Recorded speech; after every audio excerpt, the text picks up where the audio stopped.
sure na nakakatipid tayo ng ating gas.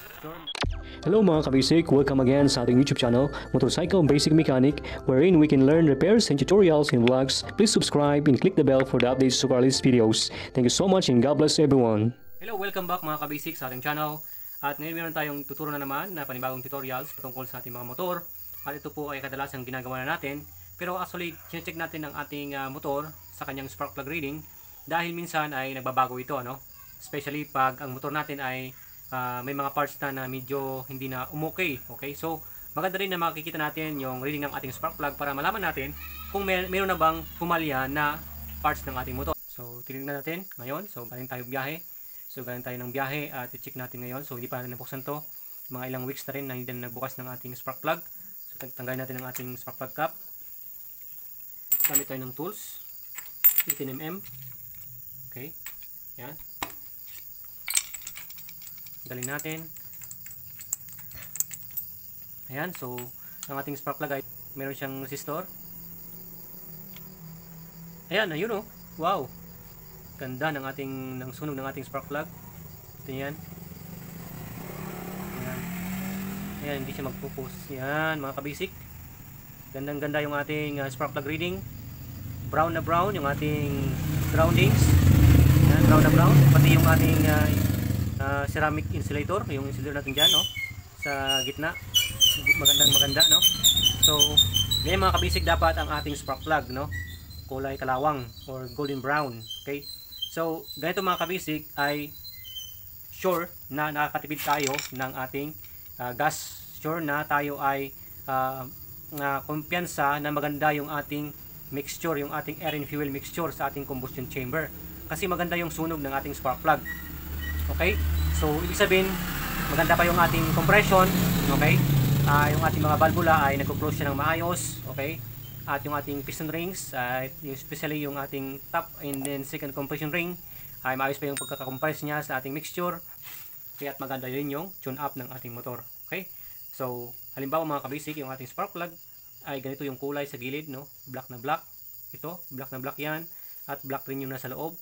Pag ganun mga kabisik, ibig sabihin, ay rich mixture ang ating spark plug. Ibig sabihin, sobrahan ng gas yung ating mixture sa ating combustion chamber.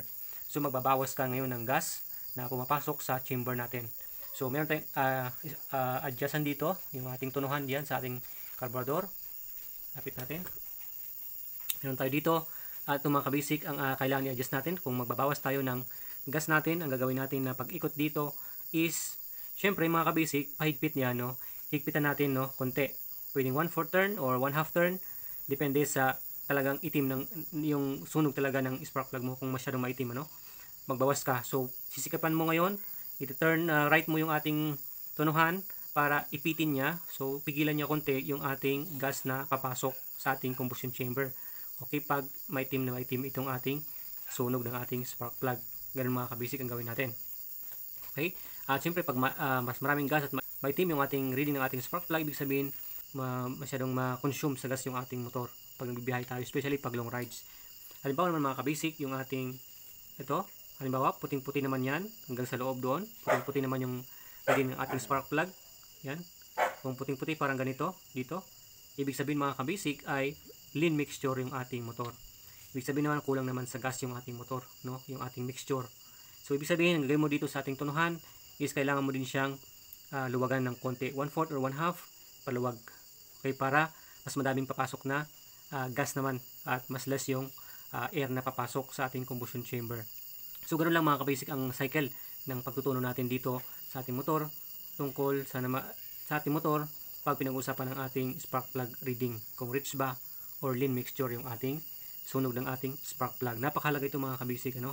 Kaya yan, maganda yung ating sunog. Hopefully, ma-maintain natin yan, yung ating reading na ganyan, optimal reading. Optimal spark plug reading yan. Kaya maganda yung ating takbo ng ating motor at smooth na smooth siya, okay? At yung idle din niya maganda. Kahit uminit na yung makina natin ay hindi na mamatay yung ating makina. Siyempre, make sure na tama yung RPM ng iyong motor, no? Kung 12, 13, 15 yung RPM mo, kailangan iset mo muna doon, okay? Kaya napakalaga mga kabisik na maayos itong ating spark plug reading. So, kung tatanungin nyo ako, okay, kung ilan ba yung turn ng aking tunuhan dito, siyempre magkakaiba. yung turn ng ating tunuhan. Okay, so yung mga iba naman dito yung kanilang tunuhan, yung mga underbone na motor at yung air yung kinokontrol na carb at ito yung fuel na kinokontrol na carb. So depende yan sa ating mga karburador. Kaya kung ang motor ninyo is Rossi 175 TC, para sa akin ito, syempre ito yung fuel screw type na karburador. Sabihin fuel yung kinokontrol yung ating tunuhan. Pag air screw type naman, yung hangin dito, yung hangin naman yung kinokontrol niya. Pwede mo siyang bawasan, pwede mo nang damihan yung hangin niya. Depende sa sunog ng yung spark plug. Kaya ito, hindi tayo mag-adjust ng carburetor kasi napakaganda na yung ating spark plug reading. Huwag nating baguhin yan. At check natin para naman makita ninyo talaga yung ating turn. Hindi ko naman pinagdadamot, no? Kung umayon sa inyo itong turn na ito, yung ating tunuhan na gayahin ninyo ito, dahil ang motor nyo ay 175 din na Rossi or Euro or Racal o anong Moto Push, Skygo, pwede nyo yung gayahin. Kung makuha ninyo yung ganon, di good. Kung hindi, syempre magkakaiba nga ng design ng motor at no? Hindi rin natin masabi kung yung mga ibang parts ng motor mo or yung ibang dinaluin ng ating gas ay hindi rin maganda sa'yo. Sa akin is good. Or nagbago ka ng stock, ito all stock to, no?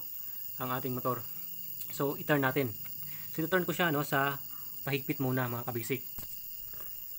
Tok natin para makita natin. Yan. So pahigpit muna. Syempre pahigpit, no, para makita natin yung kung ilan ba yung aking turn ng aking tunuhan.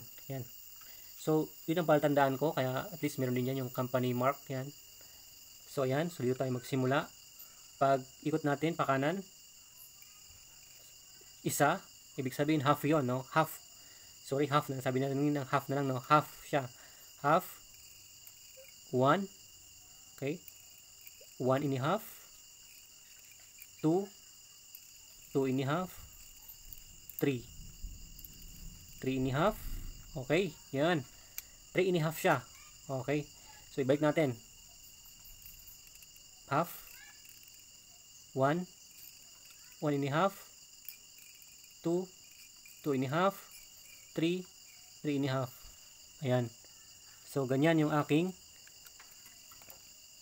screw, yung tunuhan ko. Ganyan yung adjust ko ng tunuhan. So, yun lang mga kabisik ang ating naituro at I hope na meron tayong natutunan kahit kunti lang at may apply natin sa ating mga motor upang maging maganda yung takbo ng ating mga rides. Okay, so thank you so much mga kabisik.